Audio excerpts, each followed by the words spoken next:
Hi, and welcome back to another video. And wow, was last night very interesting. I knew as I watched last night's chaotic election results for Canada, I knew immediately when I got up today I had to make a video as soon as possible.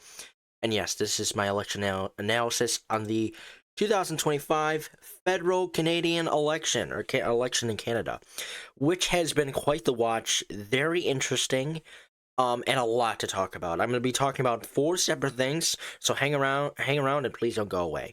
So first off, the Liberals, as we know, Liberals have won 168. This is so far an 8-seat improvement since they got in 2021 when Justin Trudeau won his minority government with 166 seats. It was a 5-seat improvement. Mark Carney has won this.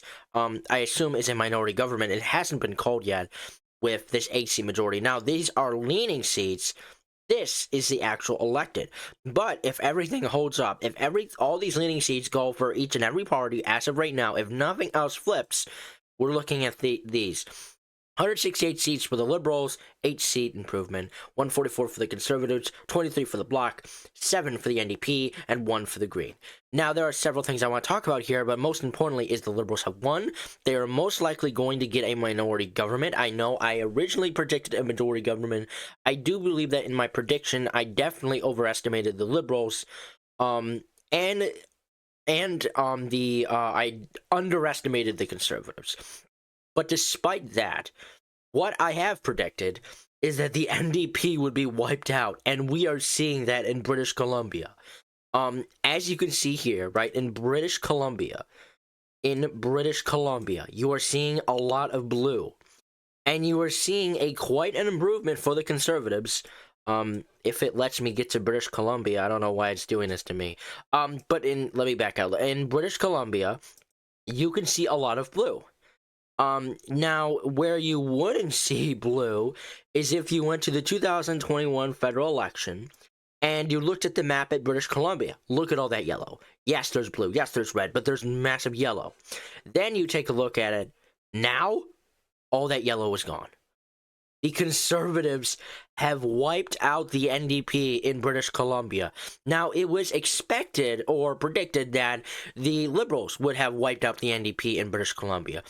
Mark Carney, as Prime Minister and Liberal leader, had targeted a lot of those incumbent NDP seats.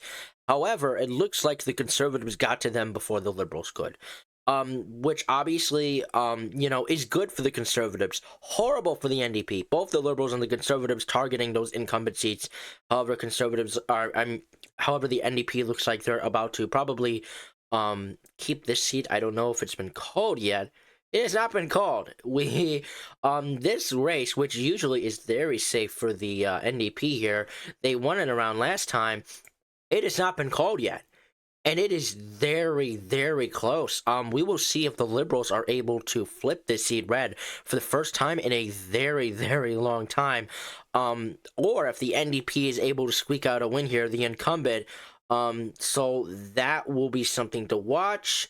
That will be very interesting, and obviously I will report to you guys if it does happen. Yeah. So yeah, the NDP lost a huge amount of seats. Let's see if I can get out of this. Do the search. No. Anyway, so the NDP, right, lost a huge amount of seats. The Liberals have gained about, 8 seats. The Conservatives, despite having an elected of only 140 seats so far, they're leaning in 4 seats. The NDP for elected right now has about 4 seats. They have about 4 seats. Now, they are also currently leaning, right, in 7 seats. Or, they're leaning in 3 seats. No, they're elected in 4 seats, right? They're leaning in 3 other seats. So if they win those other 3 leaning seats, they're going to have 7 seats. Same for the Bloc, Conservative, and Liberals, where, they'll have this margin if all the leaning seats go their way. However, some others can flip, and we'll see. We'll see if the Conservatives are able to stop the Liberals from getting a majority government, or if the Liberals can, maybe flip some Conservative seats and get that majority government. Or if, some of these NDP seats flip red here and the Liberals are able to, win, that majority government for once again, destroying the NDP here. But the important thing is that Mark Carney and the Liberals have won, most likely a minority government. However, it is not called yet. And we are we are hours later after the election call that the Liberals were going to form the next parliament government here.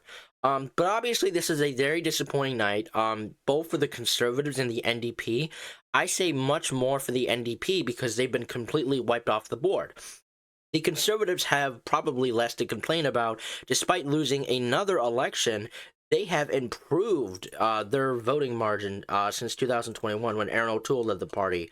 As you can see here, Aaron O'Toole was able to get 119 seats, but still, that was a very disappointing result for the Conservatives, and that's why they forced him out as leader. Now the Conservatives, if all these leaning seats hold up, have 144 seats. 144 seats. That is a 25 plus margin. That is 25 plus seats, and it is one of the reasons why Poilievre, in his concession speech, pointed out as a victory. Despite despite him not going to become prime minister or the Conservatives being able to form a government, but he is, claiming that because they gained all these 20 seats and because the Conservatives wiped out the NDP in British Columbia, that that is a win for them. That is a win for them that they can take, despite not winning the election or forming a government. And the Conservatives having this 20-plus seat advantage, I think probably was expected. There in British Columbia was really a place to watch. The Conservatives did much better in Ontario than I thought they would. The Liberals, because they focused so much in British Columbia, they did not put as much time and effort in Ontario than British Columbia, and it didn't work out for them. The Liberals did much poorly in Ontario than I thought they would, and the Conservatives certainly overperformed, which helped them. But however, it wasn't enough for the Conservatives. Despite the Conservatives having this massive sweep in British Columbia, and even overperforming in Ontario, it's still not enough. The complete collapse of the NDP, thanks to both the Conservatives and the Liberals, were able to not just completely destroy the NDP, but also help the Liberals, keep a minority government here. However, there's also that chance where, the Liberals can barely get a majority government. There are 4 seats up for grabs right now. 2 are, Liberal incumbents, and if Liberals hold those, that's 170. And then there's another 2, where they are they're up for grabs. They're not like Liberal holdings or anything, but if Liberals are able to flip those 2 seats, obviously one of them being the NDP seat, the big one here, I'm not sure which one the other one is, but if that happens, that's at 172 for the Liberals. They get that majority government. But if that doesn't happen, they get another minority government. They get another. That's going to be the 3rd election where the Liberals win a minority government. They haven't won a majority government since 2015, when Trudeau was first elected as prime minister, defeating Conservative Prime Minister Stephen Harper. But it is looking more and more like it is going to be a Liberal minority government. As we got more for the night, it looked worse for the Conservatives and especially the NDP, and that the Liberals were going to pull off this historic victory. Now, I only say historic victory because months ago they were at this huge annihilation, and now they have turned it around. This is an election, for Canadian politics that will certainly be a big topic in the Canadian history books.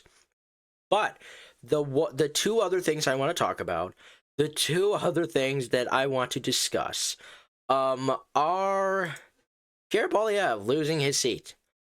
He has lost his seat, apparently. Now, this riding had 90 other candidates on it. 90 other people you could vote for. If you didn't want to vote for Pierre Poilievre or the Liberal candidate or the NDP candidate, or the Green candidate, you could vote for like 90 other independents, which, I gotta be honest, seems kind of unfair to Poilievre. When you're running in your own riding and there's 90 people against you. But I mean, I guess that really shows how disliked he was, even in his own riding, which is insane. And Poilievre lost to this Liberal candidate. And reminder that this is a riding that Poilievre held for 20 years. I'm pretty sure it's somewhere in this article where they mentioned. Yeah, Polyev first won the seat in 2004 and held it for 2 decades. Despite the massive swing against him in Carleton, he signaled supporters Tuesday morning that he would stay on as leader of the Conservatives, though at that point, CBC had not yet projected his defeat. So that's interesting. Let's see. So the his seat is Carleton, which I actually can search up here for you guys. Let's see. Carleton. Yeah, here we go. Right? This has got to be the writing. If it loads here. Okay, yeah, and you see that blue here, yeah, you see that projected, where Pierre Poilievre has lost this riding, but still by a very close margin. However, he, lost this, because I don't think it's because of all these candidates here. As you can see, there are so many with so little votes in here. Look at all this. This is absolutely insane. I mean, one has to ask how this is legal. You have all these independent candidates in here. Just despite, the conservative leader, the opposition leader of Canada, absolutely insane. Which I think some of these votes, like, they have 109, 61, 51, 40, there's a whole bunch of votes that could have went to other candidates here, especially Pierre Poilievre. And I think that all these candidates that have really dragged down a lot of votes really tanked Pierre Poilievre in this riding. That, and he was incredibly unpopular. His approval rating has been in the negatives as the campaign went on, and there were also reports and worries within the Conservative campaign that Poilievre might lose his seat. And that is what happened. That's what happened last night. Absolutely incredible that it's happened. Insane, crazy. But now, Fanjoy Bruce will now, or Bruce Fanjoy will now go to Ottawa into Parliament. He will have Poilievre's seat that he's held for 20 years. It's crazy. But I think something like this, where you have a whole bunch of independent candidates in here, I don't think this should be allowed. Now, I'm not one that has a full understanding of Canadian election law, so if some Canadian wants to, to explain to it in my comments, you're welcome to, but that is absolutely insane, that, you have all these candidates in here, and Poilievre loses the election. Now, another thing, the last thing I want to talk about here is the NDP leader, Jagmeet Singh, who has led the party since 2017, has stepped down as new Democratic Party leader. Now, in 2021, right, Jagmeet Singh got the party to 25 seats. They won only one seat, all parties, barely did much. This election barely moved in 2021. But yeah, Jagmeet Singh, he won them 25 seats, as you can see here. Obviously, the 2021 election is much more orange than 2025, which is because of the complete collapse of British Columbia for the NDP. The NDP also getting wiped out in Ontario. All this other stuff. Even this seat right here, that, I believe, is now Liberal, if I can get out of this. If I can get out of this riding. Eventually, I'm going to figure out how to work this website. Eventually, I'll get to it. If we go to elected and leaning, I'm sure maybe we can get out. No? Oh, you just have to, okay. If you go home. Yeah, that works. But yeah. You can even see that in that orange, which was really orange, that was another NDP flip of the night. It looks like that a Liberal candidate has been able to flip that seat, that NDP incumbent seat, just one of the many NDP seats that have gone either Liberal or Conservative. So yeah, it's been a bad night for the NDP. You could argue that it was a bad night for the Conservatives, but I'd argue it's a much worse night for the NDP, where a lot of their incumbents now have completely collapsed. And Jagmeet Singh, now that the NDP is now below party status, which I believe is 12 seats, Jagmeet Singh now had no choice but to step down. Which also is interesting, that Jagmeet Singh also lost his riding, in Burnaby. Let me get that for you. Hold on. So if we go to Burnaby, yeah, here we go, Burnaby Center, and then if we go to there it is. Yeah, Jagmeet Singh was third in his own riding with just above 9,000 votes, and he only got 18% of the vote. You have a conservative, Jan James, who got 38, and then a liberal, obviously getting 42%. Which is crazy that actually this election hasn't, or this riding actually hasn't been called for the liberal candidate. I'm guessing because there's a lot of, it's too close with a liberal and conservative candidate. But no matter which one of these candidates win, Jagmeet Singh is finished. He's already conceded this race, and he's already stepped down, as you can see here, as NDP leader. And now there's this big question on who will replace him. Who will become the next leader of the new Democratic Party? Now, reminder that Jagmeet Singh has been leader of the NDP for 8 years. Since 2017, he took over. So the NDP, as of recently, hasn't had a leader in a really long time. The Liberals had Trudeau as their leader for 12 years. Jagmeet Singh has been the NDP leader for 8 years. So him stepping down probably is the right time by now, especially with the total collapse of the party in this election. But now NDP's political career, or Jagmeet Singh's political career, it looks like is now coming to a close. It is now ending, which I'm sure many people in the NDP are probably satisfied with, not because there's a lot of, incumbent MPs within the NDP that just lost re-election last night, but because Jagmeet Singh was incredibly unpopular in Canada. He was a very unpopular candidate. Justin Trudeau, as Prime Minister and the Liberal leader, he was also incredibly unpopular. But so was Singh. They both had around the same unpopular approval rating, like -25 or -30, or however it was. I think Jagmeet Singh had -25, and Justin Trudeau was right along with them. And that's why I've constantly argued in my previous videos, that when Justin Trudeau resigned as Liberal leader and Prime Minister, and the Liberals had that Liberal leadership election where Mark Carney came out on top, the NDP should have been doing the exact same thing. And the fact that they weren't, the fact that they kept their very unpopular party leader, who would go on to, have his party have this historic defeat, this historic collapse, losing party status. The fact that all of that happened is a huge mistake on their part, is a huge mistake. And I think that while the Liberals were having their leadership election, so should have the New Democratic Party. And the fact that they didn't, I think the Liberals got so much more attention than the NDP could have. And if the NDP did do a leadership election, if they somehow forced out Singh, right, and they had that leadership election, then they probably would have gotten a lot of attention too. But because they didn't, the people who got the most attention this election were Mark Carney and Pierre Poilievre. And this election, no matter if you support the Liberals, the Conservatives, the NDP, I think that no matter what, that the argument can be made that this election broke down to mostly just with the two big parties going head to head. The same can't be said for 2021. It can be said now because, right, people are not voting third party. I think there's a lot of progressive voters out there that are scared that Canada is going to become like how America is already.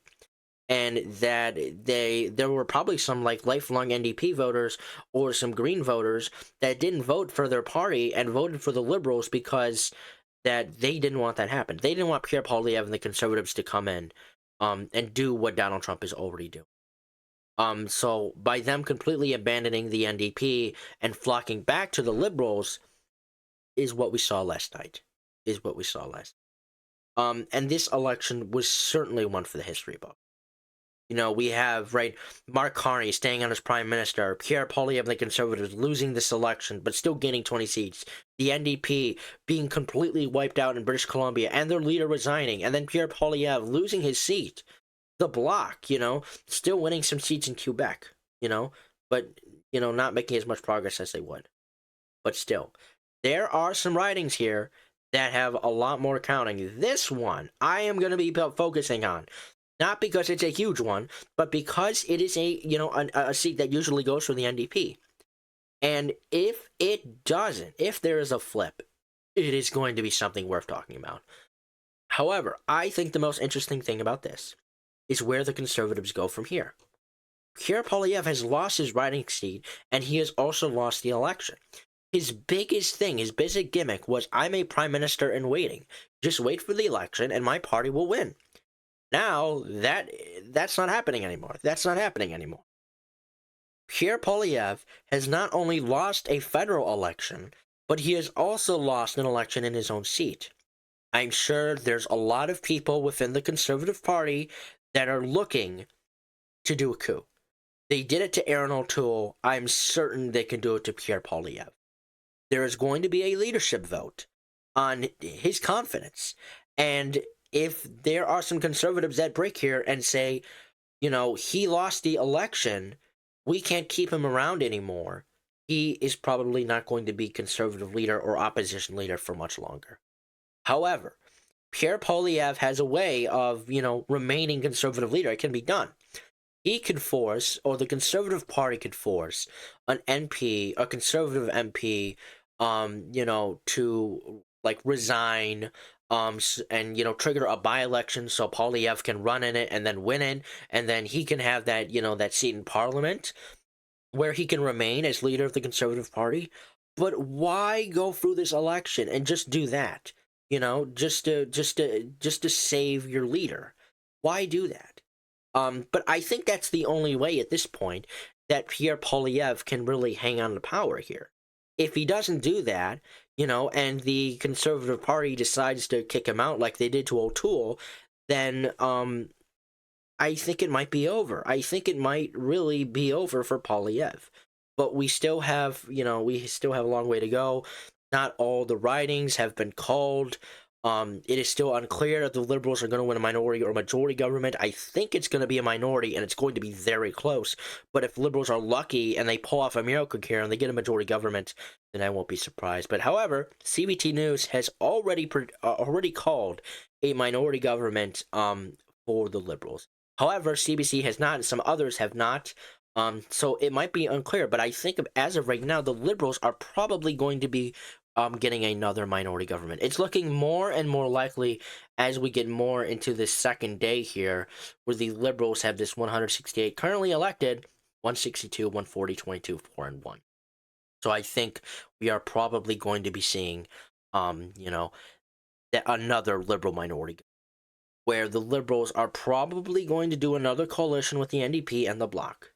So it's going to be very interesting to see how this happens. And of course, huge voter turnout.